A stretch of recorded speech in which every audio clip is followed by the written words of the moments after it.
Colorado. Wednesday night is the Potter Girls night. Christy and Bobby, take it away. Ladies' night. No. Did you expect him to break night. in a song?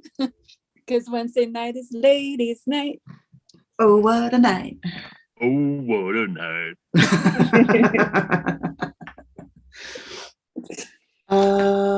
Hey, Christy, how are you? I'm good, Bobby. How are you? I'm good. Yeah. It's Wednesday, hump day. Okay. Guess what day it is? We're gonna have a few fewer listeners tonight. My mom and Mike are currently on the road. They just emptied out 2602 Solara Moon Drive. It is empty. They locked the door behind them for the last time. They're on the road to St. George, Utah as we speak. Oh, well, good for them. They're not listening via mobile phone. I'm gonna go no. Why not? So I literally have no idea if we're gonna have anybody listening tonight, but oh, we will. At the very I'm least, just it'll be happy Betsy. I get to talk to you. Happy to talk to you too, especially about one of our favorite subjects. And what is that, Bobby? Books. Books. If I could go that high pitch sing, yeah, like Bet, yes, I totally would, but it would sound like I was choking a parrot. Nobody wants that. So, oh Lord, nobody wants that. You're welcome, everybody. Before we get to our book topic, I have decided, if it's okay with everybody, if this is just a monthly thing for the podcast. It's hard to do anything more than that with work and kids and PTO and trying to have any semblance of a life. And by PTO, of my house. So if everybody's okay with that, we'll try to make that once a month, like a really good episode. And by PTO, obviously you mean parent teacher organization. Yeah, not paid time off. Yes. Good. Yeah. Sorry. Good. Yes. So, and actually, before we get started into the book conversation, I wanted to tell you a little story of Cameron and Reese from when they were here. I know how you like to have these things saved for posterity, so I thought I would share it via podcast here, so you could hear it all over again. I love this one. Go for it. Okay, so the boys, Cam and Reese, had their spring break last week, so they came to stay with us, and it was a lot of fun. Love those boys. They're fantastic. And Saturday, we decided to go to the Cat Cafe. We were actually going to do that on Friday, but it was a lazy day on Friday, so we didn't do it. We played a bunch of games instead. Played some Uno, which, by the way, Reese won the first game of Uno when we played it. So, oh, no, he did. Impressive. Yeah, he did. Cam started to get kind of cocky a little bit. You know, he was like, Uno. And I was like, really? And then wound up having to get 4 cards or whatever, like to get the color that he needed. I don't remember. But so Reese won the first round. Like, I was super proud of him. And he was like, oh, good. So boosted his confidence. Anyway, played board games Friday, or card games. And then Saturday we went to the Cat Cafe, and we're driving down the street, and Beat It comes on from Michael Jackson. and then Cam jumps in and goes, eat it, just eat it, eat it, eat it. And I go, are you making a Weird Al reference? Like, and he goes, who? And I was like, well, shit, okay, there goes that. And I go, Weird Al Yankovic, he does things like that. And he goes, oh, no. My mom said that one time to Reese because Reese wasn't eating and we were in a hurry to go someplace. So I told him to eat. And then Mom jumped in and was like, just eat it. eat it. As I'm prone to do. Yep. Mhm. Yep. And I just started laughing, and I was like, yeah, just eat it. And then so I keep going, and then I go, Kim, I can totally see your mom saying that. And then Reese from the back seat goes, you can see my mom? I was like, no, Reese, no, honey. It's a expression. It's a phrase that you use when you know somebody really well. Like you can kind of imagine what they're saying, like mannerisms and things like that. And he was in the back seat, and he goes, oh. Totally didn't get it, but it was really cute. He was like, you can see my mom? So of course I had to be like, nah, Reese, sorry. She's still in the mountains, but it was adorable. So and didn't Cam say something about like you were young, you wouldn't remember? Yeah, right. No, that's right. I did miss a part. I thought this story was shorter than I remembered it. Yeah. That's why I told you to write it down. I thought talking it out would be better, but apparently not. No. Okay. So anyway, one of the things that Cam said was, he said Reese was not eating, so mom told him to eat. And then you busted out into song, and Reese goes, that didn't happen. And then Cameron goes, yes, it did. It happened a couple of years ago. You don't remember it. And I started laughing, and it reminded me of like you and me, because I remember things like that. And then you're like, what? No. And I'm like, it did. It totally happened. It did. Just trust me. And funny enough, what do I usually say? I usually end up going, oh, yeah, no, I could see myself doing that. Yeah. So then, a little while later, Reese saying, you can see my mom? No, Reese, it's an expression. So that was my funny Reese Cameron story. So, yeah. Gee, I wonder where they get that kind of behavior. I don't know. It's so weird. So weird. So weird. I've noticed that there are some similarities. Just a few. On Monday's podcast, I was on with Dave and James. And usually when they ask me like, hey, what have you been doing or watching? Because they're, very much into movies and television shows and all that kind of stuff. And I was very excited to tell them that you and I finally got to see a movie recently. And that I have. So for everybody listening who didn't also listen Monday, Bobby and I got to go see The Lost City with Channing Tatum and Sandra Bullock. We both highly enjoyed it. Highly recommend the movie. We laughed. It was endearing. Little bit of adventure in there. Just a tiny little bit of romance. Nothing too crazy. Like just very overall, just a solid movie. There was one point in the movie where Bobby started laughing so hard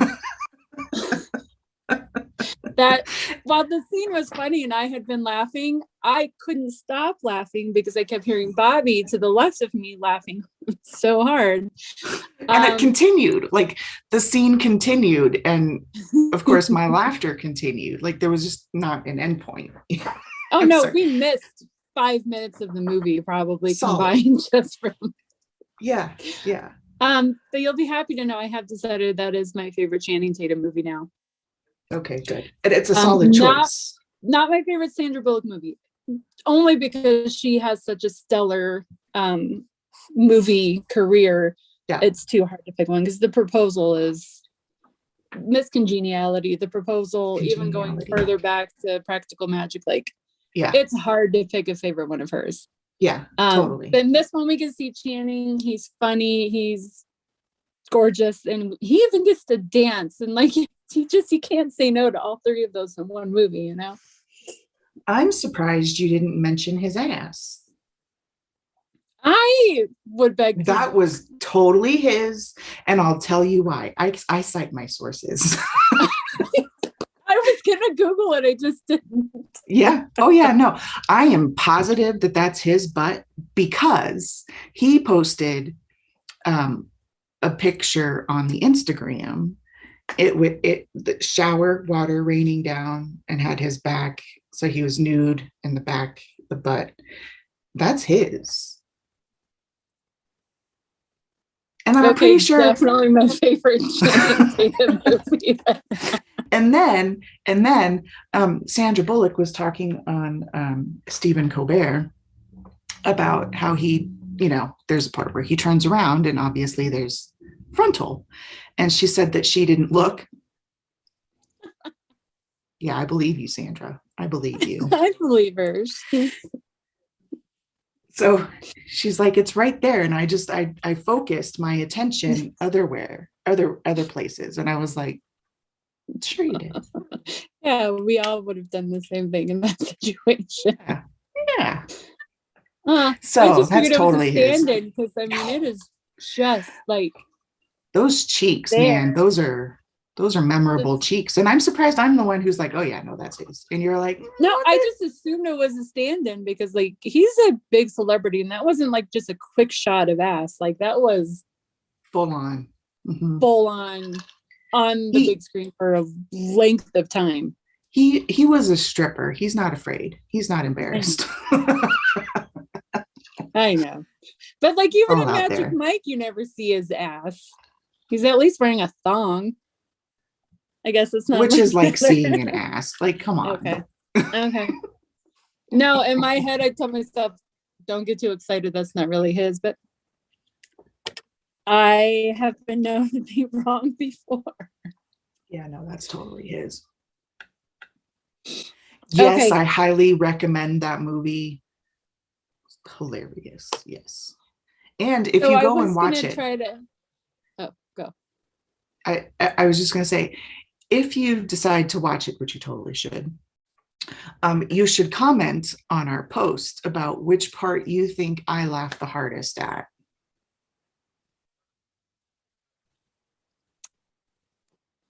I like that challenge because we were both very vague as to what part it was. Mm-hmm, mm-hmm. So we want you to go see the movie. Definitely worth it. And see if you can figure out. If you need a date, I'm willing to go see it again. Let us know where you think I laughed, because that was comedy gold, I tell you. Hardest, because we laughed more than once, but like the one that gave you your big laugh. Yeah, for sure. Okay, the Christy. Big L. The Big L. In the Lost City of D. You know, that was originally the name of the movie. It was. Yeah. Gee, I wonder why. That might actually have a lot to do with what we're talking about today. Are we only going to talk about my books? No. I will say real quick, I was going to come prepared with some fun book trivia because last time we talked about books, I think that was the episode where we did I read the first line of a book and you had to guess what book it was. And that was fun. Honestly, all the book trivia I could find easily accessible online, I know you would have answered all of them, no problem. It's more for people who don't read. So I'm like, well, nobody's going to find that entertaining. Like, we know what book the character Holden Caulfield is from, you know? Really? We know what book so-and-so wrote with East Egg and West Egg. Like, it's not, it was stupid. So I might need to try to come up with my own book trivia next time. Wait, East Egg and West Egg? Great Gatsby. Oh, sure. I know you didn't study it to death like I did and teach it in student teaching, so it's not on the top of your head. The way that it's the question still gave you the author, you probably could have figured it out. Ah, okay. But anyway, getting into the nitty gritty, I just want to start by saying I read my first 5-star spicy book. It was perfect. It was so well written. You could put it up there with literary classics. Like, this woman can write. It is amazing. And then the spice was off the charts. It was, but I listened to it on Audible, but we both still consider that reading the book, don't we? Uh-huh. Yeah. I didn't used Yeah. to. I didn't used to, but I've found the error in my ways. Yes. Well, I mean, we all need to be, you need to think about things sometimes, because I think originally I probably was with you. I didn't think listening to a book counted as reading it, because you're not physically reading it. But the whole Right. point of reading is to get the thoughts and the words and the actions. And I still get to play the little movie in my head when I'm listening, but I get to do it when I'm, doing chores or at work and that kind of thing. So it's going to double my reading capacity. Yeah. Yeah. But sure. I had 8 Audible credits that I had to use before I could cancel my subscription, because I haven't been into Audible very much. Excuse me. So I just started playing it yesterday. I'd only intended on listening to it a little bit for the next week or so, but it was so good. I would sit down at lunch and listen to it, and I would listen to it in the car for my 2-minute drive. I've got it done where I got a 9-hour book done in just a couple days. But it is impressive. Thank you. While still reading another couple books. I just started another one last night. I can't even keep track anymore. But anyway, even though I love all these spicy books, Bobby, I'll be honest, I'm still a bit of a lit snob, and I still hold them to the same kind of grading scale that I would hold any book to. And there are some really, really, really crappy written smut books out there, but I was excited to find my first 5-star, and I just had to talk about that first. But in case anybody's curious, it is the second in a 3-book series. They can be standalone enough. I read the first one is Priest by Sierra Simone. This is Sinner by Sierra Simone is the second book. The first one was great. I read it instead of Audible. Audible's really the way to go in these 3 books, apparently, is what everybody on Book Talk has been saying. And I just there was points I was flustered listening to the book, but then there's other points, because there's some religious aspects to it, and a lot of questions about people's beliefs in God, and if you can have a relationship with religion where you're still angry at God for situations that have happened in your life. But anyway, I highly recommend it. I'm gonna listen to the 3rd one because I have to now at this point. But anyway, Sierra Simone also wrote that same series that kind of started me down this journey. Remember when I was reading the American Queen series? I do remember that, because that was when we did a sentence back and forth. I was reading highfalutin American history type stuff, and she was reading smut. Which not dissing it, because I've read it. I enjoy the smut. But it was funny because I would read something really deep about the First Amendment, right? And then she would, and then she's like, wait, Chrissy, listen. And you would read me this really eloquent, just thought-provoking thing about the First Amendment. And then she would be like, wait. And then it would be engorged members, and it was really funny. We had tears streaming down our faces that night, if I recall. So yeah, good stuff. Because I've decided that book talk in romance books is definitely a cult. I have learned so much in the last 6 months about tropes and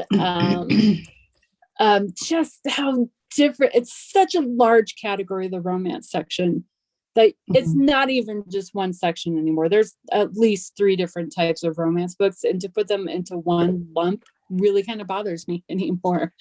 Because you have your Nora Roberts, your cheesy Hallmark kind of romance books that are that's more the throbbing members and the bodice rippers and the old school kind of stuff. Right. Then you have the contemporary stuff, which is more like I would put Sierra Simone into like the contemporary romance, where maybe it's a little dirtier, but it's still really great literature. Uh-huh. And then you have like the darker stuff, and that breaks out into like 15,000 different tropes and kinks and dark and and then you have like the whole paranormal romance is blown up in the last couple of years. Yeah. And that used to be like one tiny little section at Borders. There'd be like 2 shelves of paranormal romance. You remember those days? I do. Yeah, because you read that series. I did read that series. It was a very good series. As a side note, I've seen a couple articles saying that millennials and Gen Zers have had cases of nostalgia and are wanting to bring back boxed bookstores. Okay. I think that would be great. Like, imagine if Borders came back. Like, I don't think that's going to happen because I don't think that was going to happen. Even if it's not Borders, if it's, I mean, Barnes Noble's fine. It's always been second though. Right. Always, because we were Borders girls. Right. So Barnes and Noble was all we had left. So we like it. It's fine. We still go. But no, I would like to see something compete with Barnes and Noble again. Yeah. Something. I don't know what it is about Barnes and Noble that just, it's never felt as homey as Borders ever did. Yeah. But it could be happening. So I just thought I'd throw that out there. I mean, we make it a point to try to visit local bookstores as often. Yeah. Yeah. I mean, I took the boys to Book Bar. You froze and then you sped up. So I had to wait for you to catch up. I took the boys to Book Bar this last weekend. So yeah, we do try to do, the smaller independent local ones too. Got to spread that money around, I know, it's just, and really we browse at Barnes and Noble more than anything. So what are some of the great books you've been reading? Let's take a break from smut and talk about some real literature. Hey, romance is real literature. Like, I've only had 1 5-star book in the last 6 months. A lot of 4 stars. Oh, but God, this book was a 5. But see, like, I don't think you can classify the genuineness of a genre because you had 1 5-star review. I don't think that's fair. Because I know some people, like, it's escapism at its finest, right? Like, there is a podcast called 1A. And I had listened to this podcast several years ago. And it was geared specifically towards romance. And because, freedom of speech, all of that stuff. It's the First Amendment. So freedom of speech, that's what the whole thing was about. So, and they talked about, like, they had 3 women on there. One was a romance novelist. One owned an independent bookstore that was complete, like, it was only romance. It didn't sell anything else. And then I think a publisher, I can't remember. But they went on there and they talked about the legitimacy of romance and how you can't just kind of throw it away and say, oh, it's, it's not real literature, because it is. I mean, people, like, it's I think in 2017 it was the #1 selling, like, genre, and it was, I mean, like, you can't dismiss it. And I don't ever want to say that romance isn't real literature, because it is. It's published for a reason and people enjoy it. So, like I said, escapism at its finest. You can't throw it away. Personally. Well, and I get that. It's definitely its own entertainment, and that is why I've enjoyed it, is because it does provide that escapism that I'm looking for. I hesitated to ever call it good literature, because you're not ever going to find it dissected and studied in a classroom, and not, obviously not not a high school classroom, but like even like a college literature course. It's never going to be studied as great literature because it is so hard to take something that our Puritan type culture likes to hide in the bedroom and make it something that is ingrained into the culture more. And we've gotten better. It's definitely more accepted, but you should see some of the TikTok videos about people being ashamed or treated poorly because they admit that they read romance. Like, it is still very much a taboo thing to enjoy.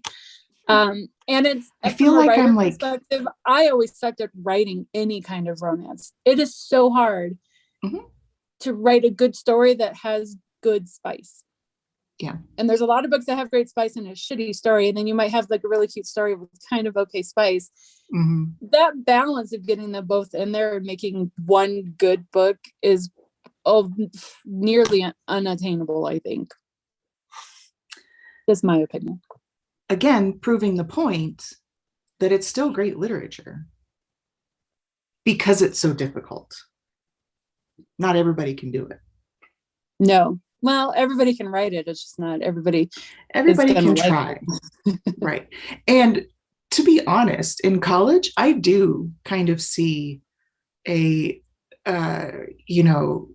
third level literature class discussing romance and maybe breaking down how horrible 50 Shades is compared to something else. I don't know. But like, that's just, and I mean, I don't think that they would compare because that's not what literature classes do, right? Like, this was shit, but this was really good. Like, that's not how literature classes go. But I do feel like eventually down the line, when things do become less taboo, that it will be a bigger thing. You know what it's like? It's like a comedy being nominated for best movie at the Oscars. It's plausible. It's probably happened a few times, but a lot of people assume comedy movies are just for entertainment and can't also be revered as a piece of art. Whereas that's a good point. The little art house films, those special literature books like God, what was that one book? On Earth We're Briefly Gorgeous was an interesting book, but did not give me nearly the feels that half the romance books I read. But it was a complicated and dark and twist, like, okay, great. So maybe it is more just ingrained into culture and pop culture to dismiss the romance genre, just like comedy gets dismissed a lot, even though, I mean, it is essentially the same thing. It's just a different technique. Right. Yeah, no, I agree. And like, you'll have Steve, like, take a look at Steve Carell and like even back to Robin Williams, bless him. Like, they did comedy and they did serious roles. And like, people talk like, I think there was an interview with Steve Carell who was like, yeah, people think comedy is so easy, but it's harder than drama because you have to do so many like physical things, or you have to do the timing just right, or all of these things that make it more difficult to be a good comedian versus a good dramatic actor. So I think there's different ways of looking at things, and I feel like I'm in a bit of a mystery right now because of the blinds. No, it's like actually kind of a cool look for you. Is it? How you doing? You're like 1950s, like Private Eye. You're like, oh yeah. Where's the girl? Put them up. Peanut butter bananagrams. Get your peanut butter bananagrams here. But yeah, like, I don't think it's anything to dismiss, and I do think eventually, because like it or not, old folks, Republicans, that, a new generation is coming up and they're far less puritanical and much more open about different things and really want to stick it to the Republicans. God, you would be shocked how deep the rabbit hole goes as far as like taboo topics becoming more accepted. I don't How think I would. dark that dark romance can get. Like trigger warnings are all over books now, just authors warning you, hey, if sexual assault or non-consensual sex acts and that kind of stuff are a trigger for you, please don't read this book. Which there was, oddly enough, there was some argument among readers whether or not that should be included. Like some people, clearly more on the puritanical spectrum, said, if you need a book with trigger warnings, you shouldn't be writing that book. And then you had other people saying, who needs trigger warnings? Quit being a crybaby, just read the damn book. I'm happy to say the majority of people felt trigger warnings were appropriate because some people might be sensitive to certain subjects, and it's nice to give them a heads up before they get into a book. And that it is okay for people to enjoy reading something with a taboo or dark subject matter. And that has been probably the most enlightening getting into this in the last 6 months, is all the shit that's out there that people find. Like I have definitely found some of my, I will not cross, I do not enjoy these certain subjects. A couple of things I've been surprised to find were actually kind of interesting, and I actually kind of like them. I've gotten to the point now where you could tell, I could ask you a few questions and be able to recommend a book to you based on your on your interests. So if anybody wants to DM me outside of your text me, if you need a recommendation, I've got a few questions and I can give you a couple books.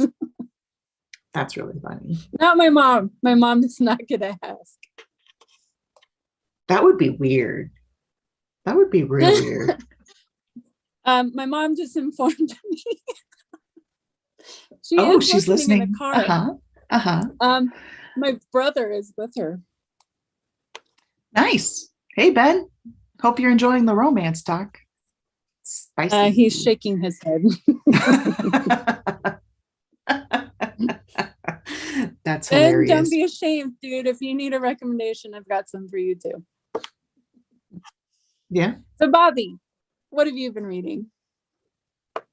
Well, hold on. Let me jump back to you, something you said earlier, and then I'll tell you what I've been reading because I wanted to make this point.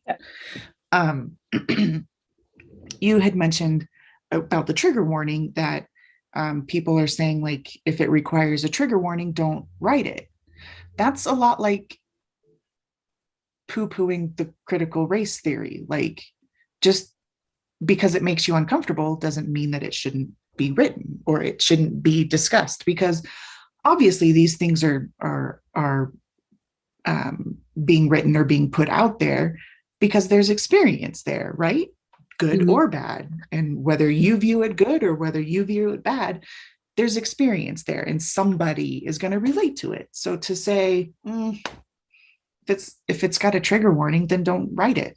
That's a bunch of bullshit. Just like people are saying, oh, American history makes us uncomfortable. We shouldn't discuss it. Okay. I don't like it. Bullshit. Anyway, that's my soapbox. And it's good. It's good for some women, or I guess, there are men who read this too, but we'll just generalize and say the majority of romance readers are probably women. Just because a female character in a book has been sexually assaulted in one scene doesn't mean the entire book is going to be about sexual assault, or that character can't still enjoy other things, even having previously been sexually assaulted. And that's part of the conversation that I would say a lot of people have been trying to bring to the forefront, is that just because you are a victim of rape or sexual assault does not mean that is your only identifying character trait now. That is not the only thing about you. Right. Right. Yeah. And any victim of sexual assault will tell you that. Like, this doesn't identify me. This isn't my identity. This is what happened to me, but I'm stronger because of it. And, they want to talk about it. Well, I shouldn't say everybody wants to talk about it, because there's, people are at different parts of their journey. So yeah, absolutely. Everybody handles things differently. Right. But that's what I'm saying though, is like, you can't just say, it's uncomfortable. We can't. No. No. Mm. No. I was gonna say something else with that, but it's gone. Oh, men. There was a BuzzFeed list. This is what made me think about it. And it was talking about not book taboos necessarily, but I can't remember what it was. And if I find it, I'll post it on our chat. But it was a dude who commented, and he was like, I love romance books. He was like, I love a happy ending. I love this and I love that and blah, blah, blah. I'm a 350-pound dude. Fight me. Like, it was really funny. Like, I don't remember if he said his weight, but it was really funny because he's like, I like them. Fight me. I was just like, good on you, man. Good on you. Like, more power to you. So okay, wait, one more romance book I'm going to reference. So I read, it was a quick little throwaway. It was called Storm. A woman gets trapped in a blizzard in a truck with a strange man, and he turns out to be a rock star. It's one of those forced proximity things. But like the second half of the book, I kept waiting for like something bad to happen, because I've read so many books where you think they're about to get together and then, ooh, there's a misunderstanding, or ooh, there's something weird happens here. Like they're not talking or they're not honest about something. I got to the end of the book and realized it was just a happy ending. There was no drama that somebody, I don't know if these other authors just like to like mess with your feelings and just throw in unnecessary drama, but it apparently becomes so accustomed to that it was actually unusual to have a book where two characters just ended up happily ever after. Yeah. Where, I mean, most of them do, but they have more trials and tribulations to get to that point where this one was just like, hey, let's make this work. And it did. And I was like, wow, why is that so strange? I've told you this. I've read fanfic. Like, there's some of the greatest things are there, and it's a happy ending, you know, like somebody said the world is a dumpster fire. I've said that a time or two. And if you need a happy ending and smut like gives you that hopeful feeling, then do it. Like, I'm not here to judge you for that. I'll judge you for other things, but not that. Damn right. And not you specifically, Christy, not you. Oh, I know. You vote for Trump, I'll judge you. But that's neither here nor there. So what I have read, and God, this is really bothering me. I'm going to try to do this. Okay. All right. That's a little bit better. Okay. So sorry. Now I'm Canadian. Sorry. Well, see, you should have had your bookshelf in the background the whole time, weirdo. Oh, I should have. You're right. It's fuzzy, but here you go. Oh, that's Coochie Kopi. Oh, that's Coochie Kopi. Coochie Kopi. A Christmas present from her. So the books that I've been reading, because I've been in a reading funk on and off since COVID started for 2 years. Like, I feel like it's one where I've been like, I'll slowly come out of it and I'll love reading again. And then something will happen, or, you know, I'll pick up a book that doesn't strike me right away. And then whoop, I'm right off that cliff again. So I've been in this book funk for 2 years, sometimes in, sometimes mostly out. So lately I've discovered that shorter books or like essays are working for me. So I've read a couple classics recently that are teeny tiny. Like, how long is The Great Gatsby? Like, it's like 150 pages, right? It's not very long. Oh, God, it's longer than that. Is it? But anyways, so I could go grab it if you want, but no. Yeah, no, that's okay. So I've noticed that reading shorter books, or like I said, essays or short stories, have been working for me. So let's see. The first book that I read that was short, well, that's not true. Recently, of the shorter books that I've read was The Postman Always Calls Twice. which they made into a movie in the late 30s, 40s. I can't remember. Lana Turner was in it. Anyway, it was a good book. It was short. It was like 115 pages, like short. And it was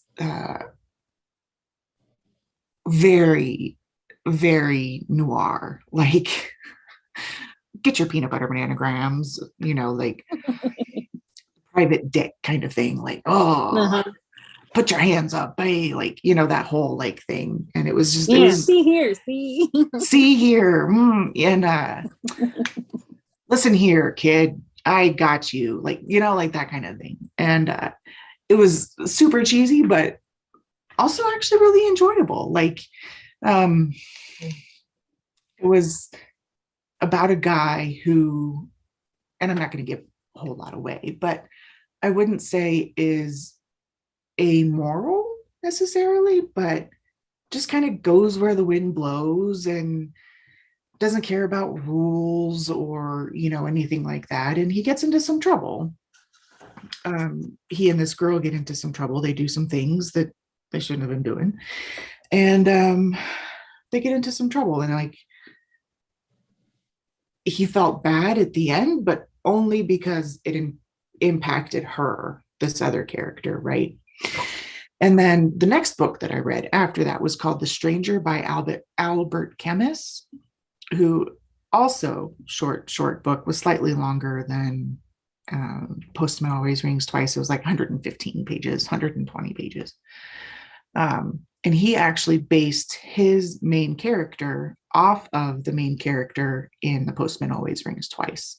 And this guy is completely amoral. Like, he'll tell you, like, well, he won't tell you, but Albert Camus, the author, was like, he was amoral.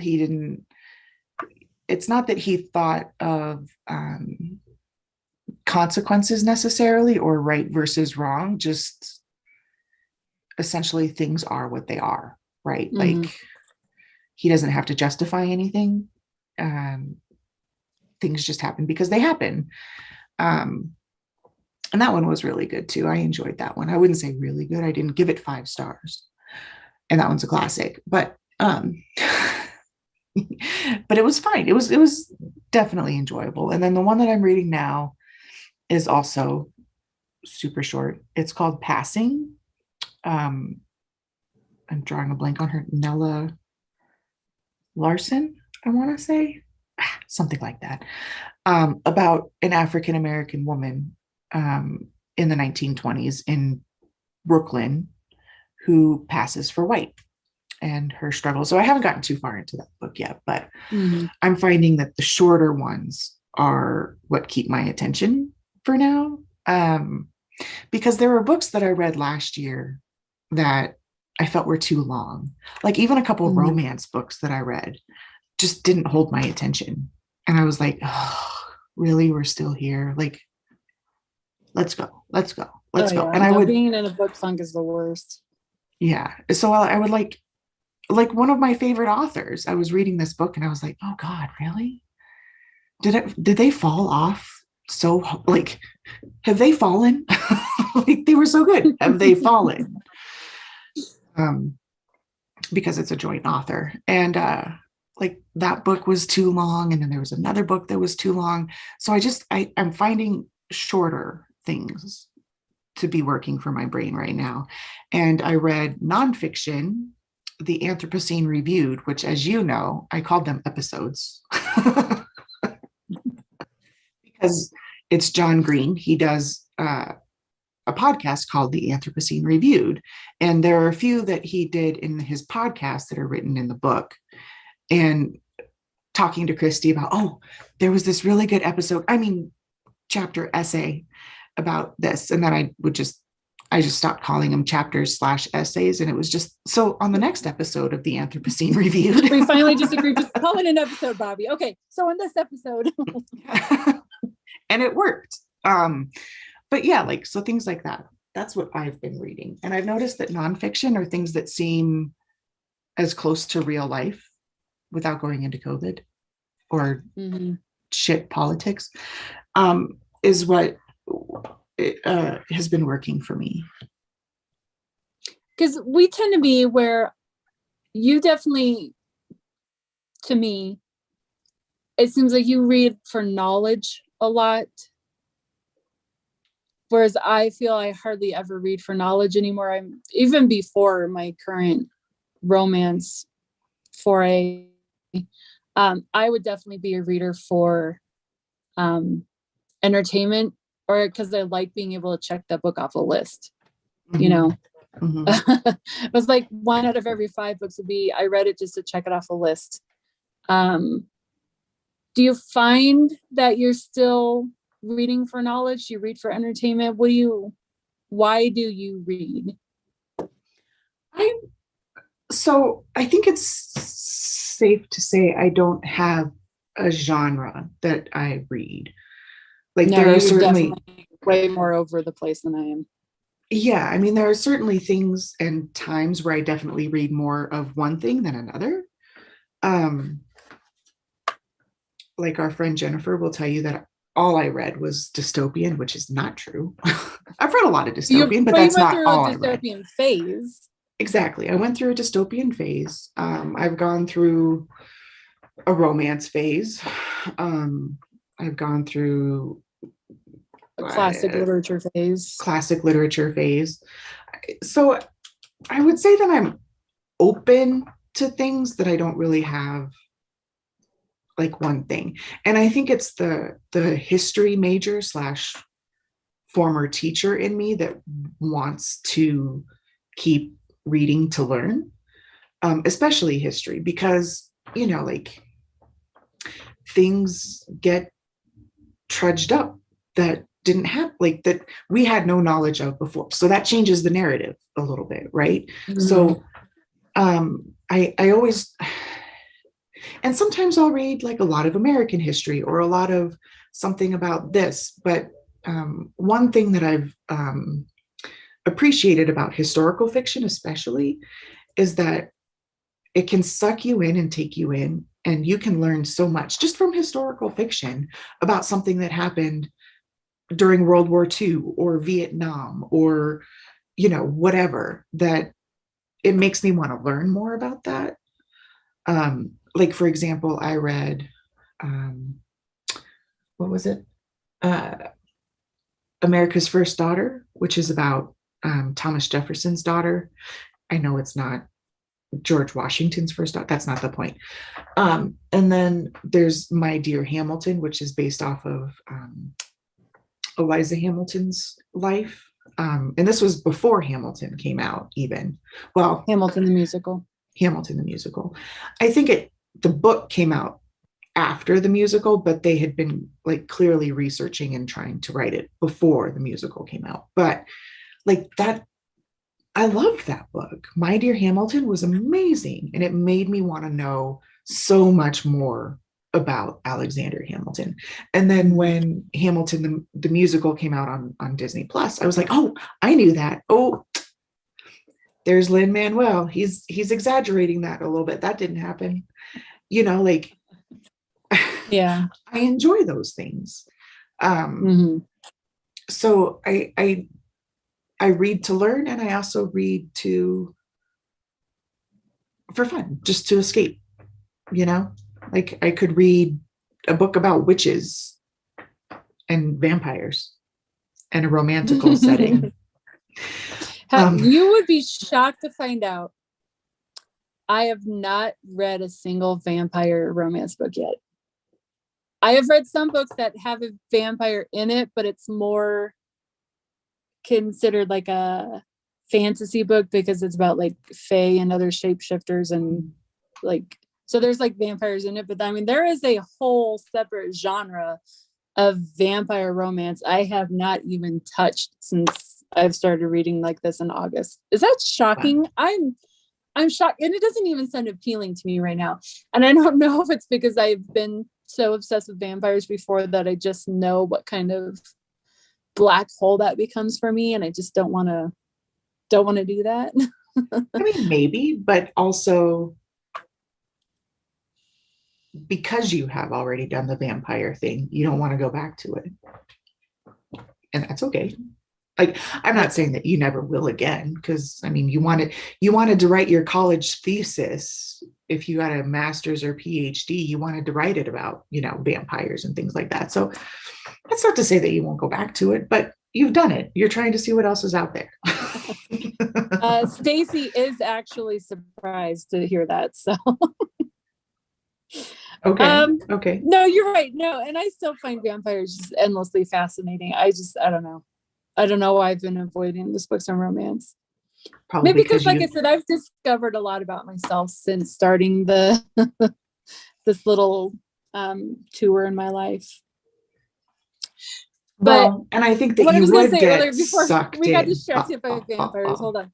I was going to say, I used to want to read for knowledge, but I couldn't ever do anything with it.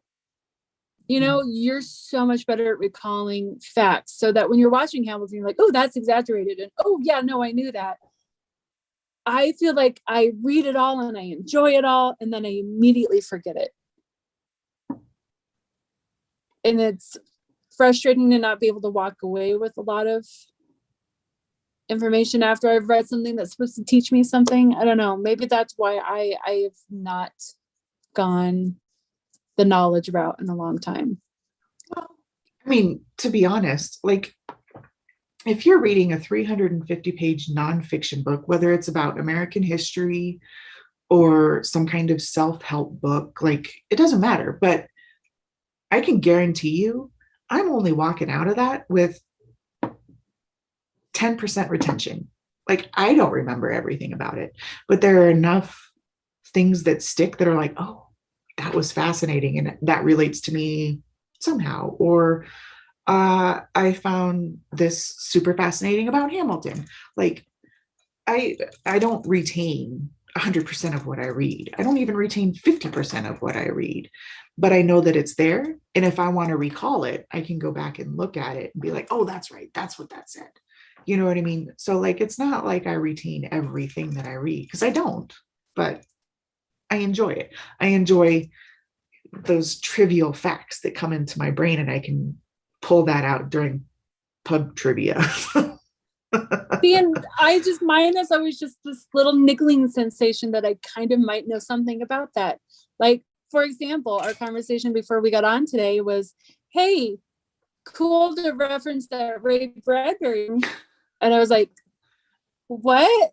I'm like, something wicked this way comes. Oh, I thought that was Shakespeare. And then it turns out it also was Shakespeare. It was. But yeah. I wasn't like, no, Bobby, that's Shakespeare. I was like, oh, huh. Because I had no idea where it came from. I just knew in my head something wicked this way comes. So I wanted something bookish this way comes.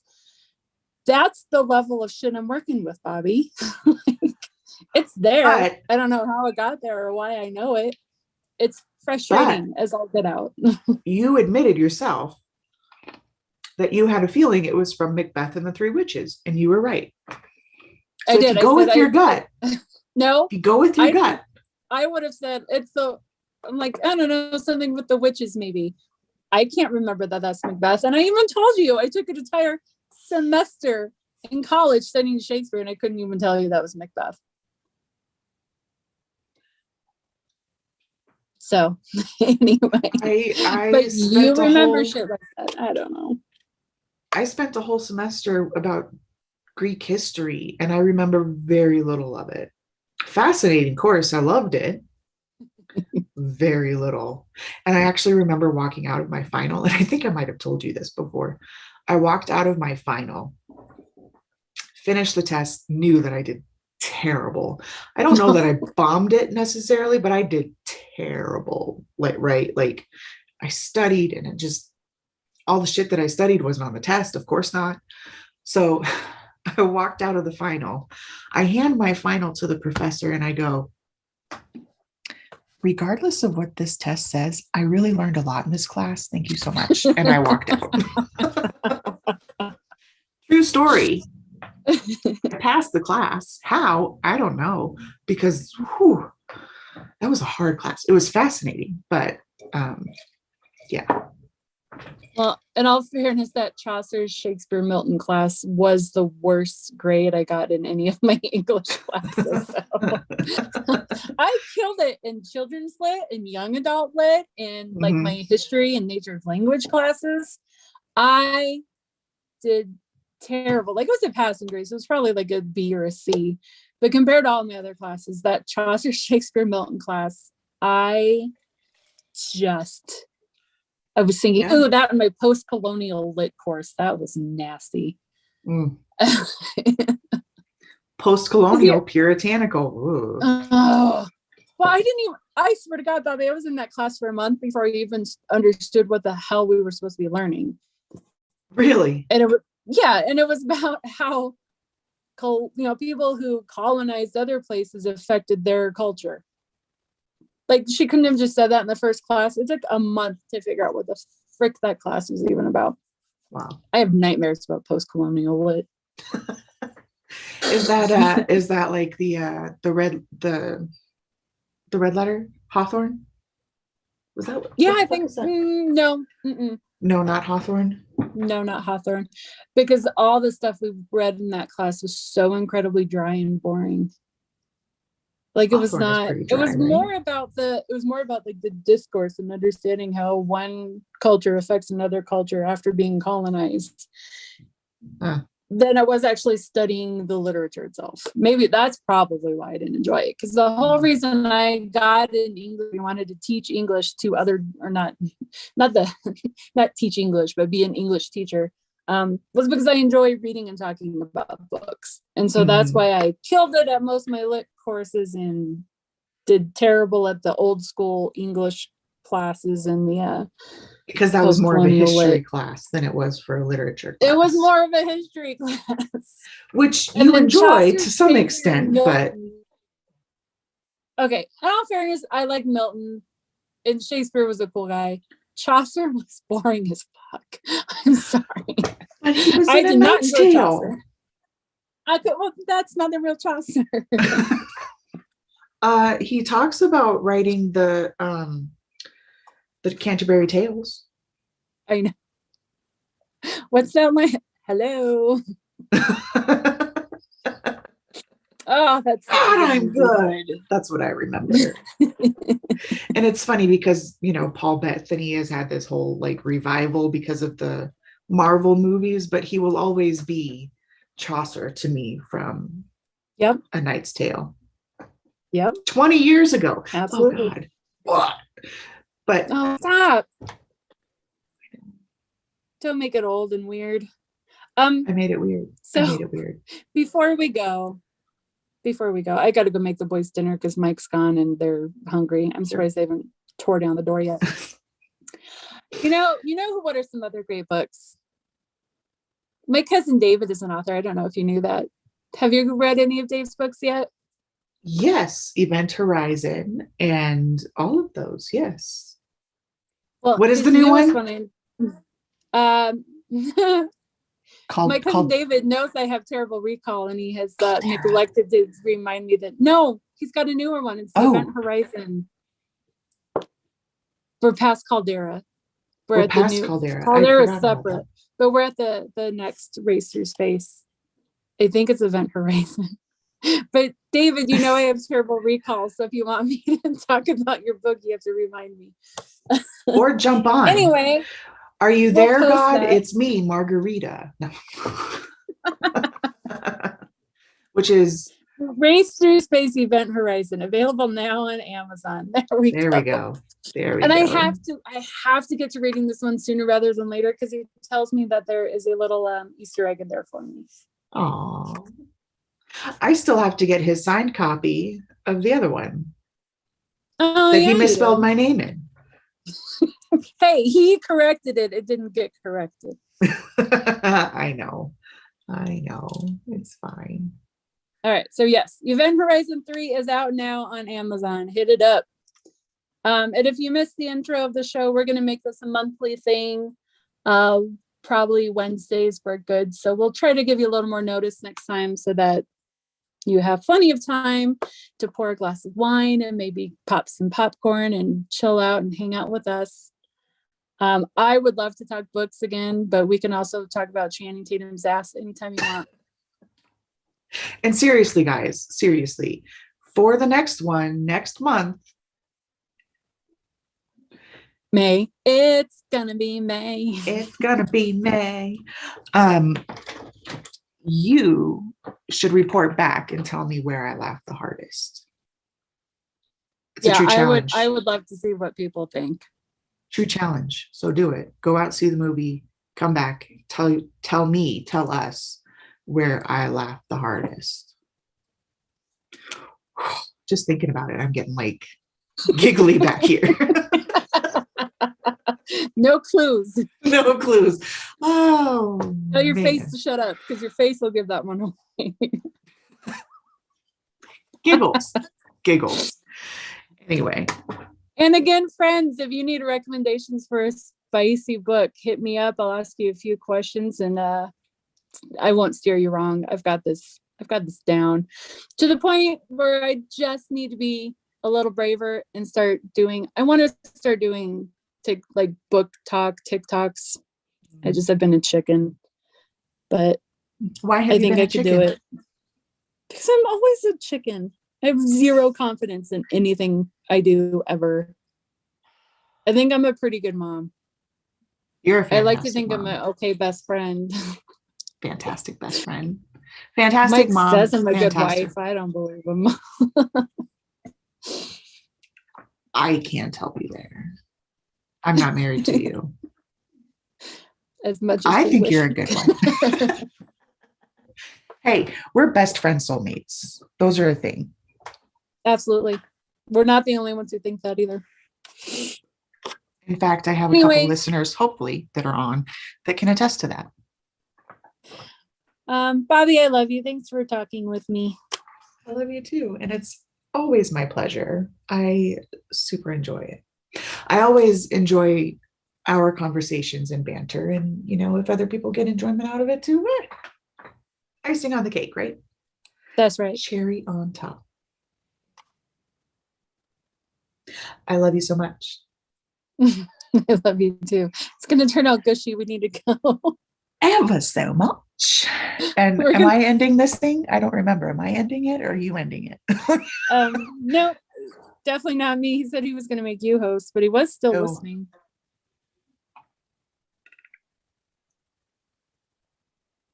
Okay. No, okay. I'll just Hello. Hey. Echo. Okay. Echo. Okay, bye. I love you. Mwah. Thank you for listening, everybody.